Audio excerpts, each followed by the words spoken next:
Hi, it's Bobbie from Bobbie's Baking Blog, and I'm back with my poinsettia. This one is white. I wanted to show you the difference between the stark white and the vine green. So as you can see, it's really a bright white. But I had mixed maybe 1/8 of a teaspoon and only did that to my royal icing, and then I mixed about 1/2 for the one that you saw earlier. I'm going to be putting a bow right here. So I'm not going to make, we're going to do border. I'm sorry, we're going to do a seashell border on here, and that's what I'm going to show you. But my bow is going to be going from here to here. So I know that I need to start my border here, and I need to stop here. It's okay if I go a little bit over, but I don't want to go too much over because then my bow won't lay nice. So that's why I'm not starting at the very beginning of my cake. So we have a number 43 PME tip. I'm using my middle finger, I am not meaning to offend anybody, to stable my hand, and I'm going to press, release, and pull down. And I'm going to do that again. Press, release, and pull down. So as you see, I'm coming back far enough to get that shell, and then releasing once I get it and pulling down so that we connect nice. And you could do this with just a regular number 2 or number 3 open tube. You wouldn't get the shell effect, you'd get more of a snail's trail, but the same effect. So you want to press, release, and come down to get a nice seashell effect. This number 43 rope that PME makes is perfect for a little detail like this cookie.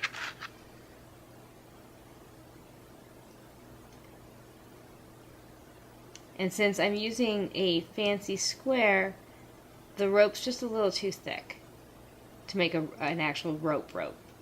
And the seashell just makes a really pretty delicate border that I'll be coloring in an old gold color. And I'm going to show you a little trick, because I can see that I have an issue. Not a big issue, just a little issue.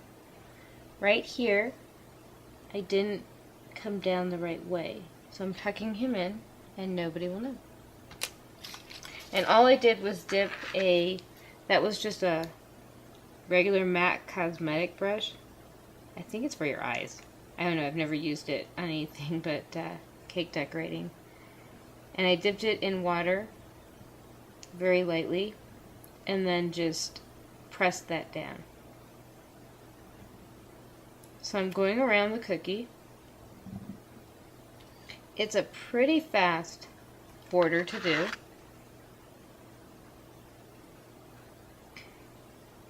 It's one of my favorites. I just think it's so holiday-ish. And I did it again, look. So we'll just bring him down. Nobody has to know. So again, press, release, and down. Hi, it's Bobbie, and as you can see, I finished putting my shell border on. I have my space for my bow. And through the magic of video, I also colored it in the old gold and colored my center and brought back the vine green color. So let me show you how we're going to make that bow. We're going to be working with a 50-50 of fondant and gum paste, and I went ahead and just mixed the fondant that I was working with, which is that mocha cinnamon. So it's going to make kind of a off-white color, which I don't mind because I'm going to airbrush it gold. What I just did, and this is important, so I don't want to leave this out, this is shortening. I want you to kind of put it in your hands like lotion, and then you can work your gum paste. Because we're going to be doing a bow and gum paste, this is, like I said, a 50-50 mixture, but it will still dry out faster than we want it to we're going to give it just a little bit more protection. Alright, so I'm not really going to worry about creases. I'm going to kind of put it in a log, because I am going to be putting this in the pasta machine. And I'm going to make my log into a rectangle, kind of a rounded rectangle. And as soon as I get it to a thinness that I can go into the pasta machine and not labor my motor, I will. I'm going to just give myself a head start and make it a little bit more of a rectangle looking, a square rectangle. I'm going to put my leftover 50-50 mixture into a green bag. And I'm going to be taking this over to the pasta machine, and I'm going to bring it to a number 4 in thickness. So I'm going to gradually take that 50-50 mixture from a number 1 to a number 2, 3, and 4. You don't want to just start on 4, you won't have much luck there. So we have a 14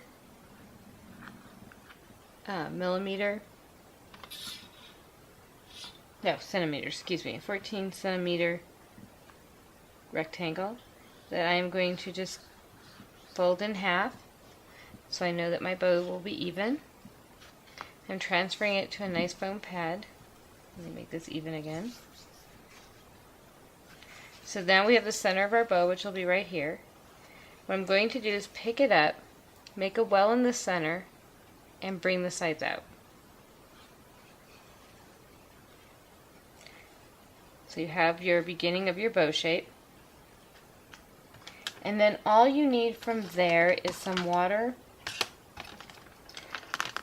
something to keep your bow loops bobbleless, and all I did was take dental gloss because it's sterile. It comes in a sterile bag. I'm adding water to the center, and I wrapped it very smoothly in some saran wrap so that I could remove it easily. The first time I did it with the gauze, it ended up sticking and my poor little bow fell apart, which is really sad when you do all that work.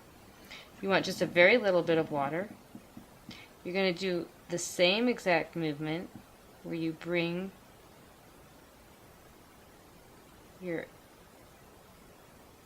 make that little well. So you're bringing your ends to the outside. Give a little teeny pinch. And I just went around telling you not to forget to do this, and I forgot to do it. So let's see if I can get that I did. Don't forget to do that.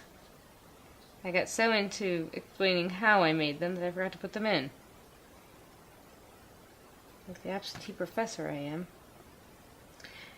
Alright, so that I don't forget, we're going to stick him here right now. We're going to do the same movement on this side,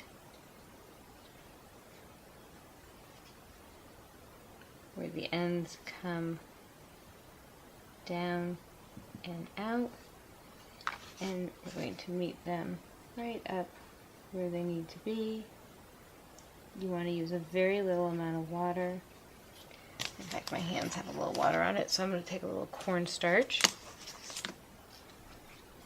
And then I'm just going to squish my little bow together with my finger and my thumb.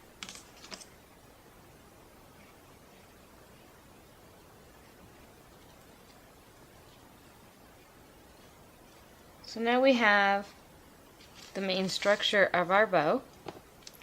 For my cookie, I do not need tails. If you did need tails, then you would want your tails to be 5 centimeters in thickness each tail, and you would want to cut them on the angle. But I don't need them, so we're not going to use that. I'm going to fold my center the same sort of way, kind of make a pleated little fold, and then a fold in the center. So I've done it 3 times.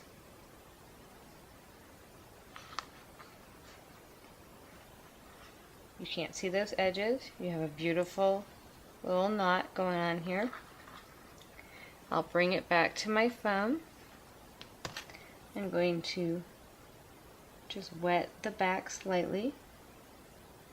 So the idea here is that we are going to cover up this center that we made so that it looks like a real bow. We're going to gently flip him over, and I'm going to add just this teensiest bit of water to bring these in. I'm going to bring one of my tails up, adding just a smidge of water. And I just used the back of my washed hand to take off the excess amount of water. You could use edible glue or egg white, but right now I have water, so that's what I'm using. And there we have a bow. I'm going to now show you how you attach this bow to your cookie. Alright, so now I have already airbrushed this bow. He's dried overnight. You could probably take out those cellophane gauze pieces in about 45-50 minutes. I had left my cellophane long enough that it would come straight out. So all you want to do, and I'm just using my vine green because it's not going to show, or you could use the same color we used when we were the ivory royal icing, and you want to use a off peak or a very stiff peak consistency. I'm going inside the bow so when I lay it down, if it squirts out a little bit, it won't show. I did airbrush this bow with gold once it was completely dry. I'm going to very gently push it down because these are extremely fragile. Now, I was telling you about tails before. I don't want to put tails on here. It would be way too much stuff. But if you were going to put tails on your bow, you'd put your tails underneath and they would come out however you wanted them to. You would always keep your tails separate because moving a bow with tails is dangerous and hard. You could break it. Also, you don't know on a cake or a cookie how those tails are going to lay. And what I mean by that, I'm already ready, as long as you understand that this would not be the right size piece. So if you were going to make some tails, let's pretend your bow was this width, which is about 2.5 centimeters. So you would do the same thing. You would fold it in half, and I'm just taking off this edge that isn't nice so that you have even tails. Cut right at that fold, and then give your tail a little bit of that angled look. Pleat it the exact same way that you did for your bow. Pinch. Now at this point, if it was going on a cake, I would wrap the wire in my pinch. If it's going on a cookie, you wouldn't have to. You don't need it. So, pinch. Alright, so if it was going to go on this cookie, I would probably make my tails sit like this. And since I did airbrush them, I would check it out on the cookie first, get the tails set how I wanted,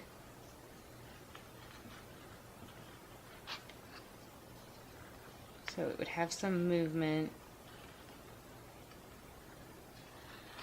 type of thing, and then allow them to dry and put them on the cookie that way, putting your royal icing under here and where you have, oh, you got really, you probably want to put some foam in there to hold it down so that it didn't do what I just did for me.